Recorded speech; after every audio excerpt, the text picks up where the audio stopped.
अस्सलाम वालेकुम people, welcome to defence outpost. तो आज सुबह से के ऊपर एक्चुअली में ये बेट करके बैठे हुए थे कि ये पाकिस्तान के और चाइना के जो नेक्स्ट जनरेशन एयरक्राफ्ट है उनको काउंटर करने में इंडिया की हेल्प करेंगे। तो वहां पर इनके लिए इतना बड़ा एक डिसएडवांटेज खड़ा हो गया है, और डिसएडवांटेज इस वजह से है बिकॉज बोथ तेजस मार्क 2 और AMCA के अंदर जो इंजन यूज हो रहे थे वो अमेरिका के बने हुए GE F414 थे। और इन जेट इंजन को लेकर इस टाइम के ऊपर अमेरिका बहुत सी प्रॉब्लम्स को क्रिएट कर रहा है। एक यहाँ पर वो पहले ही इनके तेजस एयरक्राफ्ट के लिए जो GE F404 है उसकी डिलीवरी को सही तरह से मैनेज नहीं थे कर रहे, और अब यहाँ पर इनके तेजस मार्क 2 और एमका जैसे प्रोजेक्ट्स के लिए जो जेट इंजन है उनकी प्राइस को यहाँ पर इतना इंक्रीज करके बताया जा रहा है कि वो इंडिया के जो सारे प्रोजेक्ट्स हैं नेक्स्ट जनरेशन के तेजस मार्क 2 एमका, ये सारे इस टाइम के ऊपर जेपडी में आ गए हैं। और इंडियंस को अभी इस टाइम के ऊपर खुद नहीं पता कि उन्होंने इन प्रोजेक्ट्स के साथ आगे क्या करना है। तो सब कुछ यहाँ पर हो रहा है तो एक जियोपॉलिटिकल टसल की वजह से हो रहा है, उसमें अब पाकिस्तान का कोई पार्ट है नहीं है, ये अब यहाँ पर कोई डायरेक्टली नहीं कह सकता, लेकिन इसका एक बहुत बड़ा जो डिसएडवांटेज है वो इंडिया को इस टाइम के ऊपर श्योर बात है कि देखना पड़ रहा है। और इंटरेस्टिंगली अब अगर मैं यहाँ पर आपको ये बात बताऊं कि आज से 40 साल पहले जो कुछ डिसीजन लिए गए थे अगर वो ना लिए जाते तो आज पाकिस्तान और हमारा जो JF-17 थंडर से लेकर PFX एयरक्राफ्ट है वो भी इस टाइम के ऊपर उसी हाल के अंदर होते जो कि इस टाइम के ऊपर इंडिया के एमका और तेजस मार्क 2 का हाल है। तो आपको कैसा लगेगा? ऑब्वियसली आप सरप्राइज होंगे। तो ये यहाँ पर एक काफी इंटरेस्टिंग स्टोरी है, और ये स्टार्ट जो है आज से तकरीबन 40 साल पहले होती है। 1980s के अंदर जब पहली दफा डिस्कशन स्टार्ट हुई थी एक JF-17 थंडर जैसा एयरक्राफ्ट बनाने की पाकिस्तान, चाइना और US के दरमियान। यस, आपने बिल्कुल यहाँ पर सही सुना कि अमेरिका भी इनिशियल में JF-17 थंडर का जो पेरेंट प्रोजेक्ट है उसके अंदर इन्वॉल्व था, जिसे सुपर 7 या फिर सेबर 2 के नाम से जाना जाता था। तो उस टाइम के ऊपर टाइम ऐसा चल रहा था कि US, पाकिस्तान और चाइना के जो डिप्लोमेटिक रिलेशंस हैं इन तीन कंट्रीज के दरमियान आपस में जो रिलेशंस थे वो काफी ज्यादा बेहतरीन चल रहे थे। और इसी वजह से यहाँ पर जो सुपर 7 प्रोजेक्ट था जो कि JF-17 की अर्ली फॉर्म थी, उसमें पाकिस्तान एयरफोर्स, उसके बाद चाइना की चंगडू एयरक्राफ्ट कॉर्पोरेशन और US की एक काफी ज्यादा फेमस एयरक्राफ्ट कंपनी ग्रोमन भी शामिल थी, जिनका उस टाइम के ऊपर जो मोस्ट फेमस एयरक्राफ्ट था वो F-14 टॉमकैट था। तो उस टाइम के ऊपर जब पाकिस्तान एयरफोर्स ये सुपर 7 प्रोजेक्ट लेकर चल रही थी, क्योंकि वहां पर US इन्वॉल्व था, तो US की जो मोस्ट एडवांस्ड एवियोनिक्स थी, जेट इंजन थे, उनको प्लान किया गया था कि ये जो सुपर 7 एयरक्राफ्ट है या फिर JF-17 थंडर एयरक्राफ्ट है, ये सारे जो एवियोनिक्स हैं US ओरिजिन के और जेट इंजन हैं इनको इस एयरक्राफ्ट के अंदर लगाया जाएगा। और क्योंकि डिप्लोमेटिक रिलेशंस अच्छे थे तो US की तरफ से सब कुछ अपनी जो लेटेस्ट टेक्नोलॉजी है वो JF-17 के लिए ऑफर की जा रही थी। और जेट इंजन के केस में स्पेशली यहाँ पर अमेरिका का जो most famous general electric GE F404 है, जो कि इस टाइम के ऊपर इंडिया के LCA तेजस के अंदर यूज होता है, वो उस टाइम के ऊपर अमेरिका की तरफ से ऑफर किया गया था कि JF-17 थंडर में ये इंजन लगाया जाएगा। और ना सिर्फ यहाँ पर जनरल इलेक्ट्रिक ने अपने इंजन को ऑफर किया था, बल्कि जो प्रैट एंड विटनी है जो कि एक और अमेरिका की most famous jet engine company है, उसने भी यहाँ पर अपने बहुत सारे जो जेट इंजन हैं उनको मैन्युफैक्चर किया था, जिसमें PW1120 और PW1216 भी शामिल थे। इसी के साथ साथ यहाँ पर रेडार सिस्टम और एवियोनिक्स भी ऑफर की गई थी, जिनमें जो मोस्ट फेमस AN/APG-66 रेडार है जो कि F-16 में यूज किया जाता था, उसको JF-17 थंडर के लिए ऑफर किया गया था। बिल्कुल एग्जैक्ट सेम चीज जो कि अमेरिका ने तेजस के साथ की 1980s में, यही चीज अमेरिका ने JF-17 के साथ ऑफर की थी। अपना रेडार, अपने एवियोनिक्स, अपना जेट इंजन, सब कुछ वो यहाँ पर देने को तैयार थे। लेकिन इसी बीच यहाँ पर 1989 के अंदर चाइना के अंदर जो है वो तियाननमेन स्क्वायर वाला इंसिडेंट होता है, और उस इंसिडेंट की वजह से US की तरफ से हर किस्म के जो सैंक्शंस हैं इंक्लूडिंग मिलिट्री सैंक्शंस वो चाइना के ऊपर लगा दिए जाते हैं। क्रूशल टेक्नोलॉजी की सप्लाई है चाइना को और चाइनीज रिलेटेड प्रोजेक्ट्स को अमेरिका की तरफ से बंद कर दी जाती है। और डेफिनेट बात थी कि इसका जो इम्पैक्ट है वो JF-17 के प्रोजेक्ट यानी कि सुपर 7 प्रोजेक्ट के ऊपर भी पड़ना था। तो वहां से भी ग्रोमन कंपनी ने अपना सपोर्ट निकाल लिया, अपने जेट इंजन और जो रेडार सिस्टम्स हैं उन सब की जो ऑफर्स हैं उनको खत्म कर दिया गया। हत्ता कि इवन ये प्रोजेक्ट इतना बैक ट्रैक हो गया था कि एक टाइम के ऊपर पाकिस्तान एयरफोर्स ने भी इस प्रोजेक्ट से अपनी फंडिंग निकाल ली, बिकॉज उस टाइम के ऊपर हमारे लिए इश्यूज क्रिएट हो रहे थे क्योंकि इतनी फंडिंग अवेलेबल नहीं थी। फॉर्चुनेटली एक लेसन दरमियान में आ गया, US की तरफ से प्रेशनल अमेंडमेंट लगाई गई हमारे न्यूक्लियर वेपन्स की वजह से। हमारे F-16 एयरक्राफ्ट के जो स्पेयर पार्ट्स हैं उनकी सप्लाई चेन डिस्टर्ब हो गई, और वहां से फिर अगेन पाकिस्तान एयरफोर्स और चाइना को पता लग गया कि ये जो सुपर 7 प्रोजेक्ट है, JF-17 का प्रोजेक्ट है, कहीं ना कहीं आकर हमें इसको दोबारा से चालू करना पड़ेगा, यानी कि स्टार्ट करना पड़ेगा। और उसके बाद से JF-17 थंडर का जो प्रोजेक्ट है उसके ऊपर दोबारा से काम स्टार्ट किया गया, और फाइनली 2003 के अंदर इस एयरक्राफ्ट ने यानी कि JF-17 के पहले प्रोटोटाइप ने रशियन RD-93 के साथ अपनी फर्स्ट फ्लाइट को कंप्लीट किया। और आज उस पूरे प्रोजेक्ट की जो सक्सेस स्टोरी है वो आप सबके सामने है। 4 से ज्यादा कंट्रीज को एक्सपोर्ट किया जा चुका है। 1 लाख घंटे से ज्यादा यहाँ पर जो फ्लाइट आवर्स हैं ऑपरेशनल वो लॉक किए जा चुके हैं। JF-17 ब्लॉक 1 से ब्लॉक 3 तक जो आइट्रेशन है वो कंप्लीटली सक्सेसफुली उसको इंडक्ट कर लिया गया है। एंड अब यहाँ पर इसकी जो एक नेक्स्ट जनरेशन आइट्रेशन है PFX की फॉर्म में, उसको पाकिस्तान एयरफोर्स एग्जीक्यूट करने जा रही है। तो मकसद बात करने का यहाँ पर ये कि पाकिस्तान और चाइना को JF-17 थंडर के साथ जो लक मिली है इस प्रोजेक्ट के अंदर वो अनमैच्ड है। बिकॉज फर्ज करो 1989 के अंदर तियानमन स्क्वायर वाला इंसिडेंट ना हुआ होता,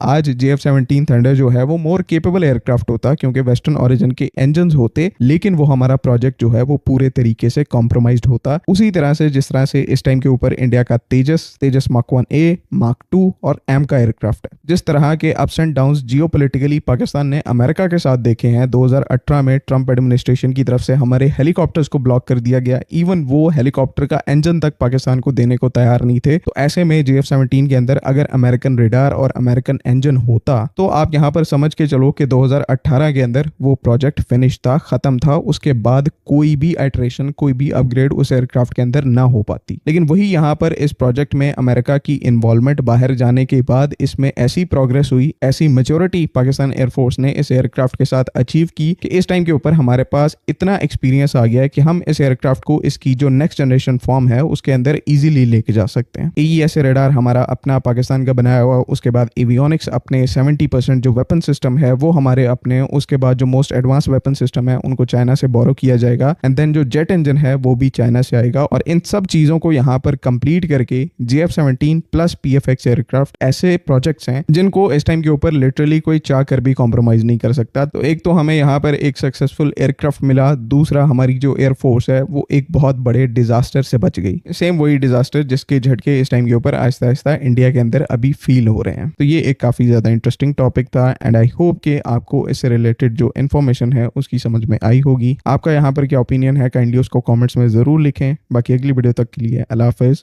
पाकिस्तान जिंदाबाद।